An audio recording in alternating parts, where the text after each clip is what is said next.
You are lying face down in the mud. A Saxon sword is buried in your shoulder. You cannot feel your right arm. Around you, men are screaming. The monastery is burning. The air smells like smoke and copper. You are 26 years old. You are bleeding to death on a beach in England.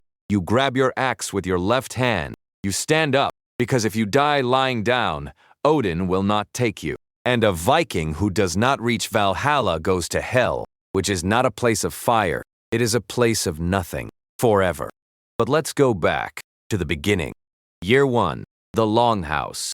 You are born in a longhouse somewhere on the coast of Norway. The year is roughly 860 AD. The longhouse is the length of a barn, timber walls, turf roof, a fire pit in the center that never goes out. The smoke has no chimney. It fills the rafters and seeps through the roof. Your first breath on earth tastes like ash. Your father is a farmer. He grows barley and oats. He keeps sheep and cattle. He is not rich. But every summer he leaves.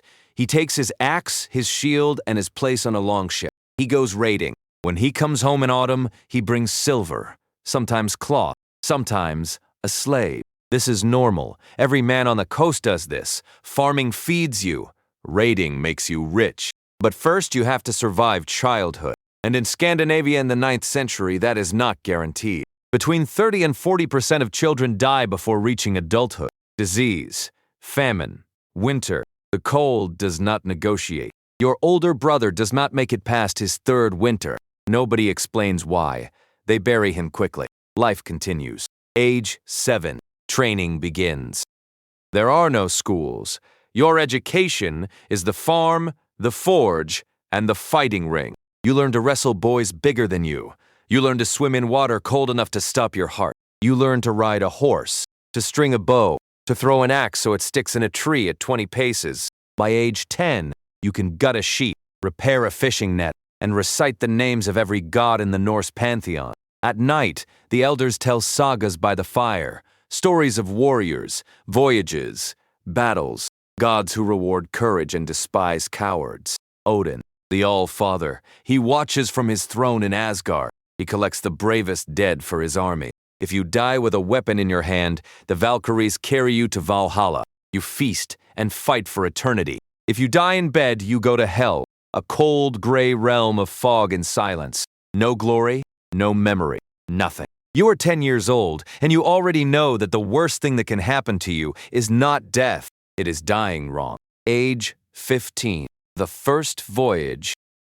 By law, you are an adult at 16, but the chieftain needs rowers, and you are strong enough at 15. Spring arrives. The ice melts. The longship is pulled from its winter shed and pushed into the fjord. She is 60 feet long, clinker-built, oak planks overlapping like fish scales, a single square sail, 30 oarports on each side. 60 men climb aboard. There are no cabins, no roof, no walls. The deck is open to the sky and whatever the sky decides to throw at you. You sit on your sea chest. It holds everything you own, a spare tunic, a leather sleeping sack, your axe. The chest is also your rowing bench, your bed, your table, your entire private space for the next 3 months. You row, 1,000 strokes per shift, 2 hours. Then you rest while the next man takes your oar. Your hands blister on the first day. They bleed on the second. By the 5th day, the blisters become calluses. You eat dried fish, hard bread, cold porridge, sometimes butter so old it tastes like the sea chest it sat in. Fresh water is rationed. When it runs out, you drink ale, not for fun, because stagnant water kills faster than a sword. You sleep on deck, in the rain, wrapped in a wool cloak that stopped being dry 2 days ago. There is no toilet. You go over the side, in front of 60 men. A shy Viking does not exist. There are no maps, no compass. The navigator watches the sun, the stars, the color of the water, the direction of migrating birds. If the fog rolls in, you are blind. Of 25 ships that sailed to Greenland one summer, only 14 arrived. The rest simply vanished. 2 weeks out, you see the coast of England. Your chieftain points to a monastery sitting on a headland, undefended, rich. This is why you came. Age 15. The first raid. The longship slides onto the beach. Shallow draft. No port needed. You jump into knee-deep water and run. 60 men with axes, swords, and round shields charging across a beach at dawn. The monks see you from the walls. They start screaming. There are no soldiers here, just monks, farmers, women, children. They have silver crosses, gold chalices, and no army. The raid lasts maybe 2 hours. You take everything that can be carried: silver, livestock, people. The people you take are slaves now.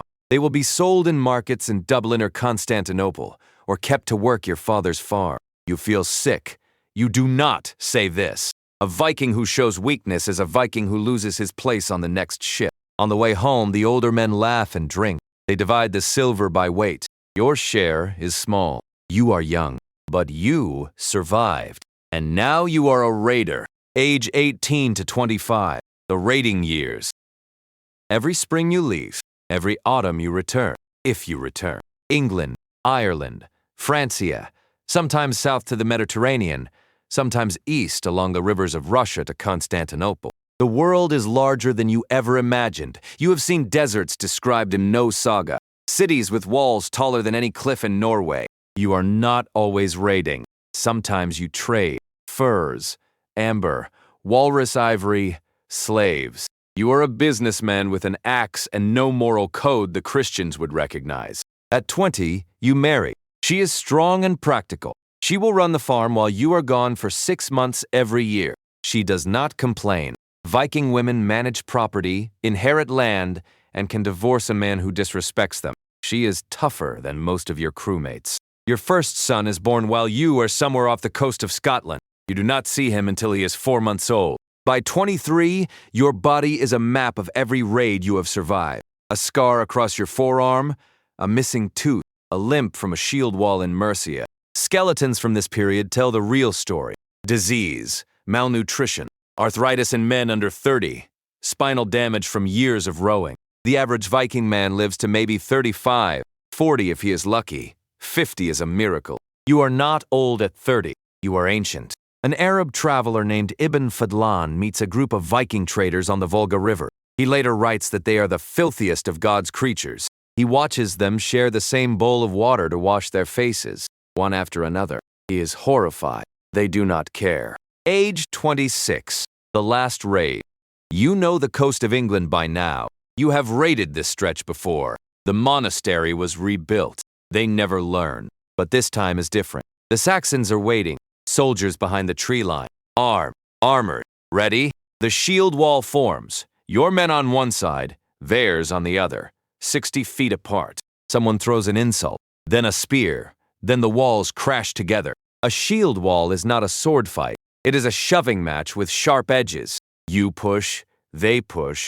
Someone falls and the man behind steps on it. The noise is impossible. Metal on wood, metal on metal. Screaming. The wet sound of an axe finding flesh. A blade comes over your shield. It catches your shoulder.